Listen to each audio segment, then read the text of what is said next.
I'm never gonna spend money on store-bought hummus again.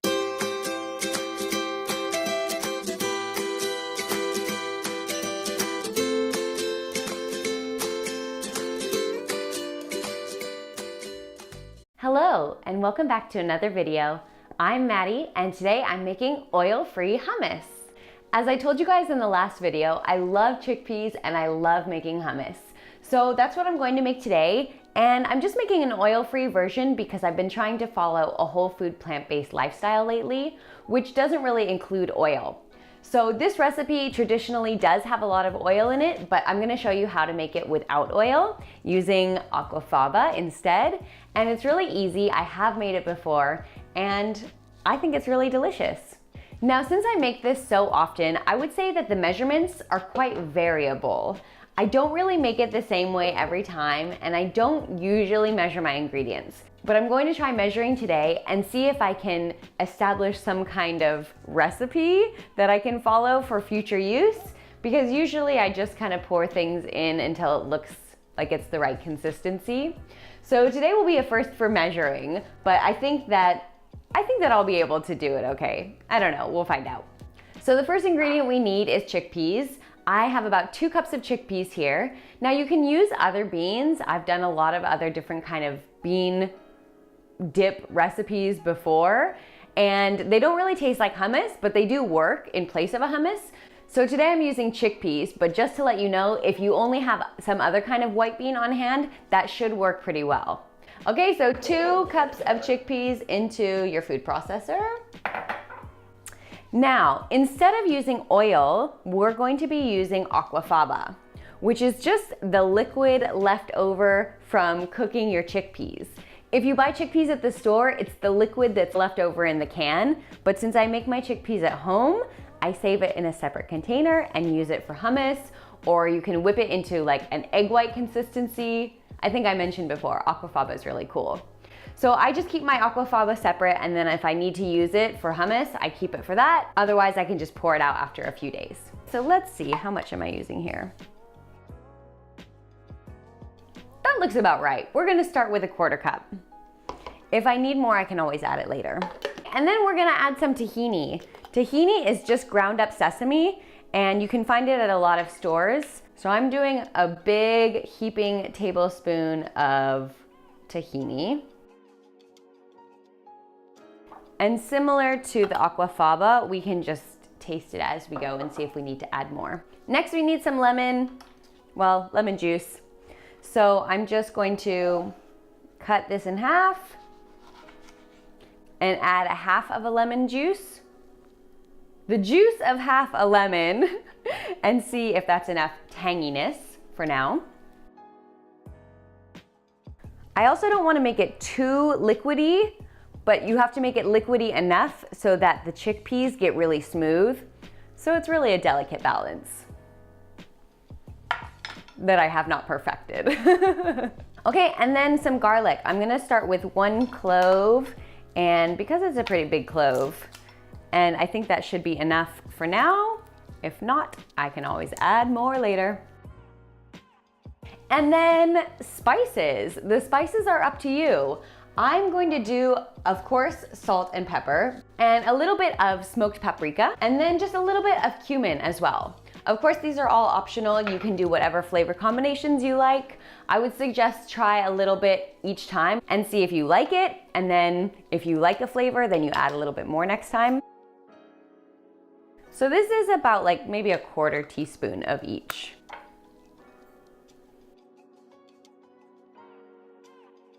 Maybe like an 1/8 of a teaspoon of cumin. It has a very strong flavor. 1/4 teaspoon of paprika and 1/4 teaspoon of garlic, or maybe even 1/2 a teaspoon. Okay, and then we puree this into a smooth consistency.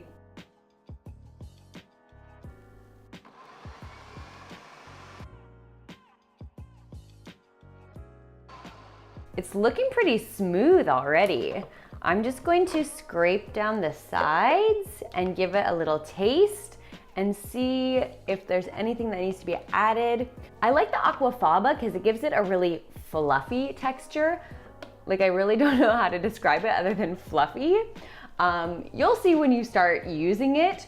It's like a whipped fluffiness that hummus with oil doesn't really have. So this is very light and fluffy. I think it could use a little bit more blending because the chickpeas aren't pureed all the way, but it's looking pretty good. I'm just going to taste it and see if it needs to have any flavor added to it, and we can go from there.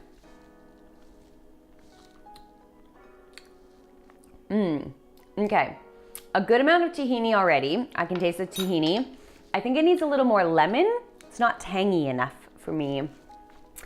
And then also I noticed, if I can close this, I also noticed that the flavors really get stronger after you keep it in the fridge for, you know, a day or two, especially with garlic. Sometimes I'll put in 2 cloves of garlic and then I'll taste it the next day like, oh my goodness, why did I do that? So just kind of play around with it and don't drop lemon seeds into your hummus. Let's blend it and we'll taste it again.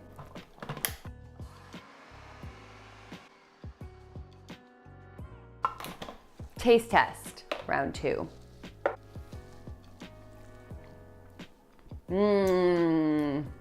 Use a whole lemon, that's much better. I think it needs a little bit more garlic powder and then should be done. So I'm adding maybe another 1/4 teaspoon. One more blend.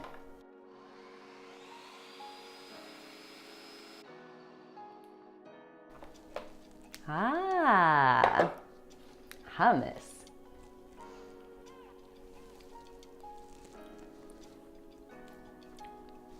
Oh my gosh, so good.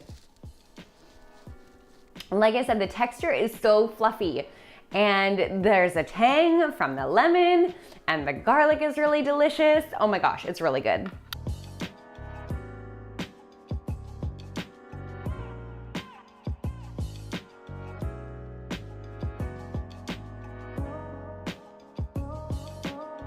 Okay, now I have the kitchen all cleaned up. I have my cute little hummus right here. And you can see this actually made quite a bit of hummus. If you were to buy this at the store, I think you would buy maybe like half of this size. And I mean, this was only 2 cups of chickpeas. So again, it's not very expensive to make and it made quite a bit. But let's do the full breakdown of easy, healthy, tasty, cheap and see how much of a good deal this was. Because spoiler alert, it was a good deal. Okay, so first of all, taste. Ooh, I should get some crackers for my taste test. Okay, of course, you know I already taste tested it while I was making it, so I already have a pretty good idea that it's gonna be tasty, but we'll do a final taste test with a cracker to make it official. Oh my gosh, so good. I think that it's definitely different from hummus with oil, but like I said, it has a really light and fluffy texture, which you actually don't get from the hummus with oil. So it's still really smooth and creamy, and it's just fluffy. And then like the lemon and the garlic, oh my gosh, it's so good. Yes, I would definitely rate this an 8.5, maybe even a 9. I can't stop eating it. So like I said, this is just the basic flavor combination. You can jazz it up with like roasted red peppers, with eggplant, with different spices. There are so many different flavor combinations. So it's just really up to personal taste. But I'll give it an 8.5. Easiness. Okay, was it easy? You guys saw how long that took me to make. That was like, what, 5 or 10 minutes to put everything into the food processor, blend it, taste it a couple times, and then have delicious hummus ready to go. So if you have chickpeas already cooked on hand, either in a can or ones you've made yourself, it's only gonna take you about 5-10 minutes to make. So for easiness, I have to give this a 9. Sure, it's not the same as literally opening a package from a store-bought hummus, but I think for making your own at home, it's pretty much as easy as you can get. Healthiness, is this healthy? Okay, I have calculated the whole recipe with all the chickpeas, tahini, everything, and gotten an overall number for that. And then I've broken it down into 12 servings. Because I feel like, you know what, you don't really just eat 1 tablespoon of hummus when you eat hummus. You eat a good like 1/4 cup amount. Well, I do anyway. So for one serving size out of 12 servings, this is 118 calories, 2.7 grams of fat, 20 grams of carbs, 0.7 grams of sugar, so less than 1 gram of sugar, and 6.3 grams of protein. I think that's pretty good. There are more grams of protein than grams of fat per serving. I mean, you already know that hummus is a pretty healthy treat, but when you take out the oil, it gets even healthier. Plus, you made it at home, so there are no added preservatives, no artificial ingredients, and yeah, I have to say it's a 9 on the healthy scale. I'm actually really impressed at how much protein and how little fat. So if you're following a whole food plant-based diet or you're concerned about having no oil, then homemade is definitely the way to go. Okay, and finally is the cost. This one is really exciting as well because I was blown away how inexpensive it was to make this. Now you have to take into consideration the fact that I made my own chickpeas, so that drastically reduced my price. If you haven't seen my video about making your own chickpeas, you can check it out in the link below, and I'll show you just how much cheaper it is to make them at home versus store-bought.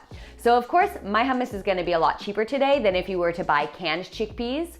I still think it's less expensive than to buy store-bought hummus, but this is definitely the cheapest way to go. The total price for this whole batch of hummus, it was 79 cents. If you were to compare this to the Sabra hummus, I've seen them at the store, I think from like $3.50 all the way up to like $5 for the large size.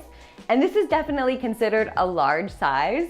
I honestly didn't know how much cheaper it is to make it at home, and I'm really glad I did that calculation because I will never buy store-bought hummus again. So overall, on the cost scale, I would have to say this is a 10. Like, you just can't get that much better of a deal than this. Yay! This hummus was a total win today. I mean, it is tasty, it is super easy to make, it is healthy, and it is definitely cheap. Anyway, thank you guys so much for watching. Please feel free to subscribe. I'm making new vegan videos every week where I'm analyzing to see if things are easy, healthy, tasty, and cheap. See you guys next time. Bye.